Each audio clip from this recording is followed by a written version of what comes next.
Private First Class Harry Dunn. Officer Dunn has been among the first Capitol police officers to describe what happened to law enforcement on January 6th. His powerful testimony describing violence and stinging racism laid bare the day's facts for history. Harry Dunn is a hero for America. Officer Harry Dunn is an American hero. A hero.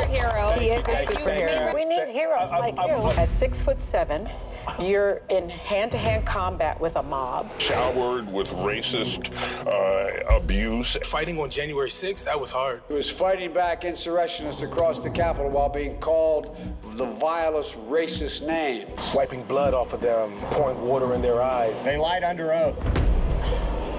They lied under oath. That's right. Lied under oath.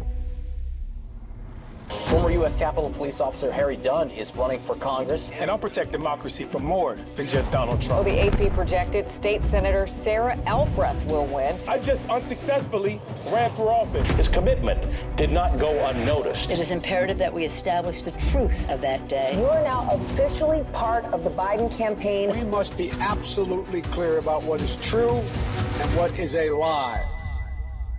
There are people that say that that didn't happen. It's on tape. I think it's important to saturate Congress with truth tellers. Tell the truth. Tell the truth. Because I pride myself on my credibility, my integrity, and I don't conflate my story.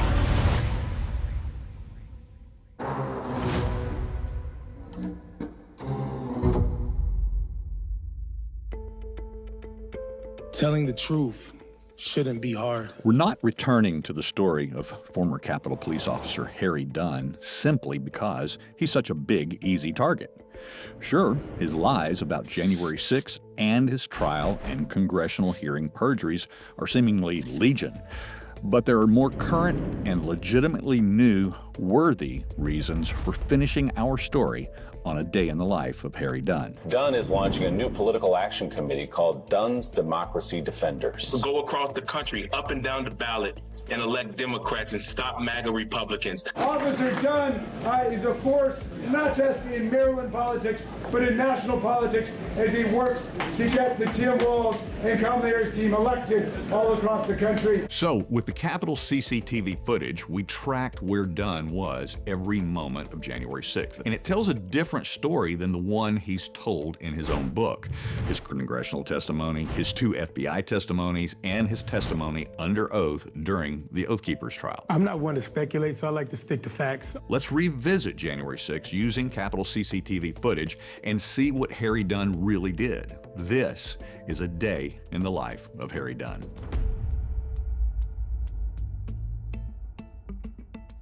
Let me just read something from the book here. He says, that day we met in a large auditorium. It's the same auditorium tourists sit in when they begin their tours of the Capitol. There's a huge movie screen at the front of the room, and visitors see a film about our nation's founding before they are taken on the rest of the tour. We went over logistics, who the overall commander would be, who the field lieutenants would be, and who would be responsible for possible arrests. They told us how many platoons of the Civil Disturbance Unit would be activated. And please welcome to the stage 4 of these heroes. Private First Class Harry Dunn. So it's important to understand that at the very beginning of his day, something doesn't quite add up. He says that he arrived around 6:45 in the morning, that this roll call briefing started somewhere in the 7 to 7:30 range.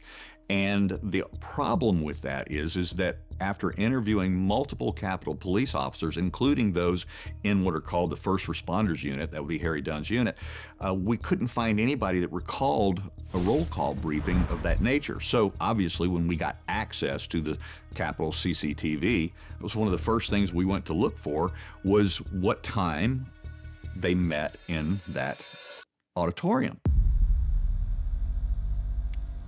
We watched from 6:30 to 7, 7:30, 8 o'clock, 9 o'clock to 9:15, and after, no one ever came into that room. Even though he was very specific in detail about it being that very auditorium, there are 2 smaller auditoriums.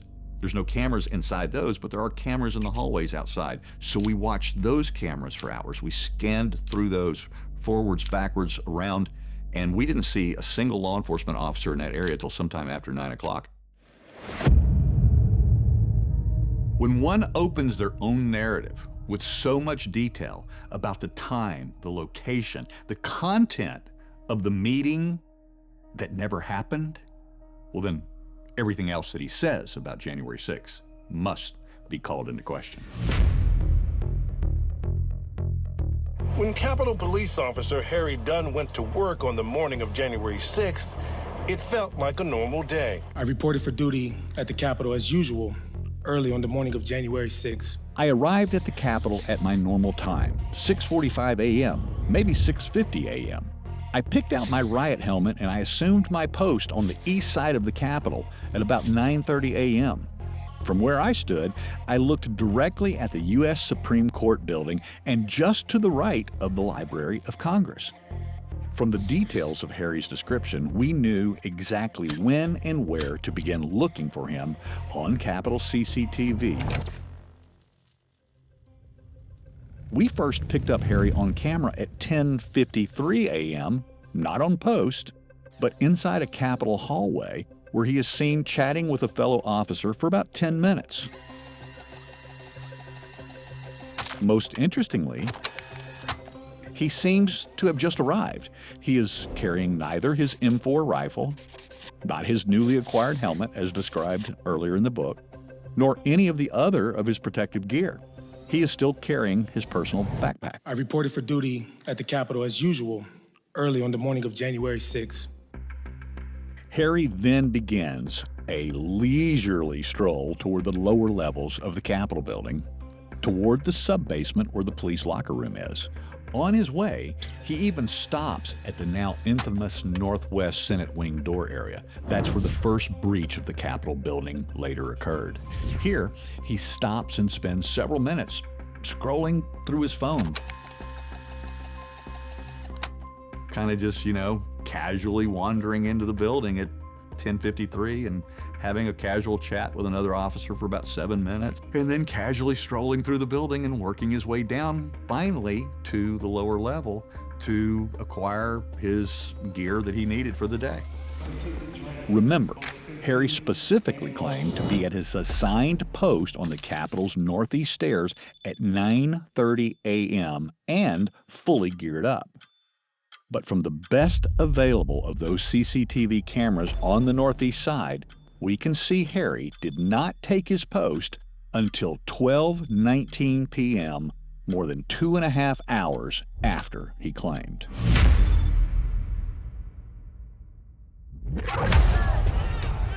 Radio calls were heard on the Capitol Police radio for additional officers to respond to the west side of the Capitol, and he heard the call, "breached the fence." A desperate voice that demonstrators on the west side had breached the fence. This occurred at exactly 12:53 p.m. when Harry would have heard this over his radio. We just had protesters. Peace Circle, breach the line. We need backup. All units available, respond to the west front of the Capitol. All units available, respond to the west front of the Capitol. This is where the narrative takes over. Now it was obvious that there was a direct threat to the Capitol.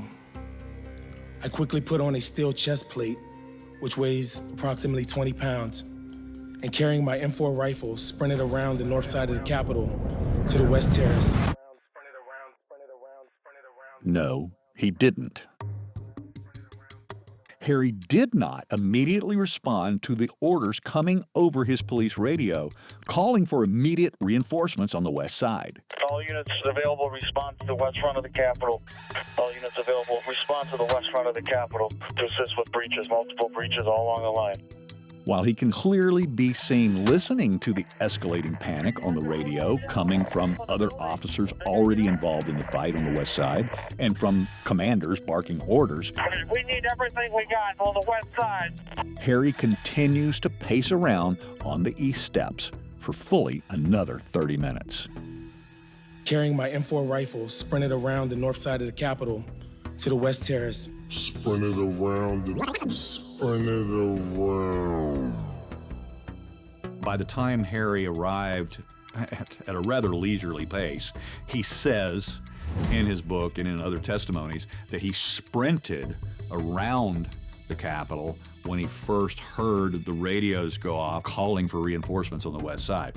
Well, we know that he didn't leave for quite some time after that, and that when he did, he casually walked around, took about a 5-minute journey before he arrived on the Upper West Terrace.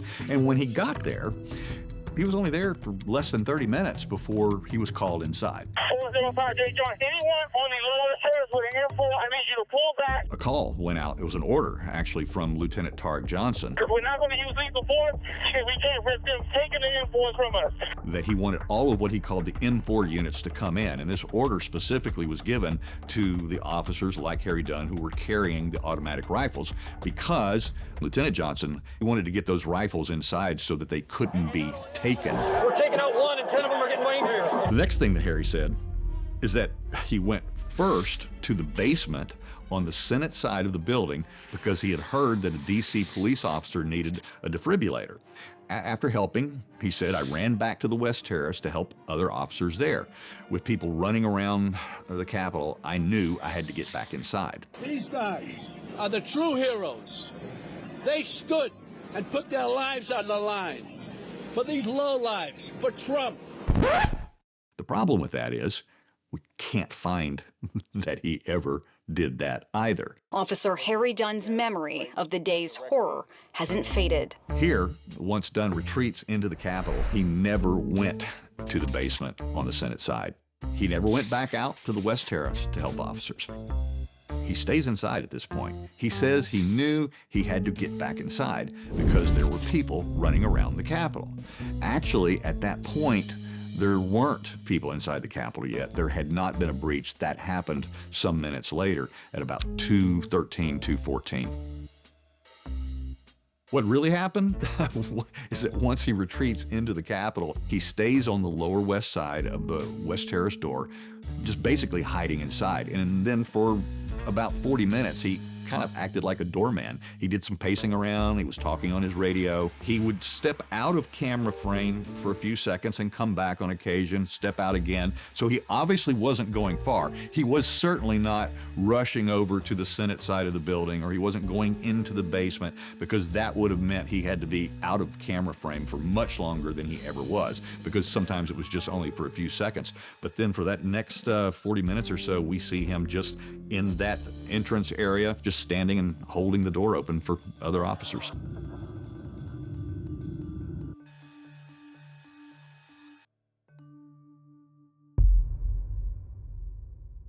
Now, from the CCTV cameras in the crypt, and that's a large area right below the big rotunda upstairs.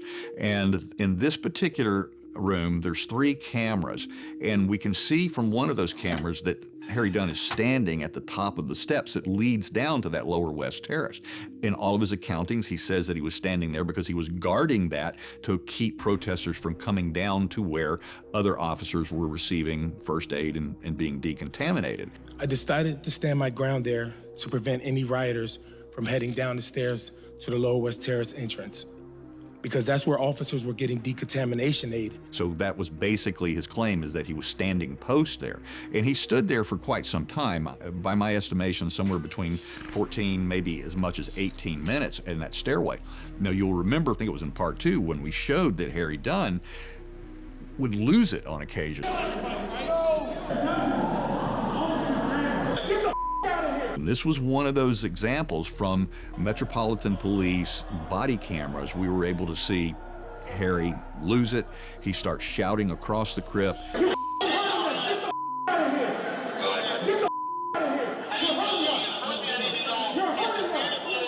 He's cussing, he's warning protesters, people that aren't doing anything violent. There's only a very small handful of protesters in the room at that time. And then, of course, that was when Captain Ben Smith had to run over to him and tap him on the shoulders. Calm down, Harry, calm down, Harry. Within a minute or two of that particular incident, Dunn just bolts.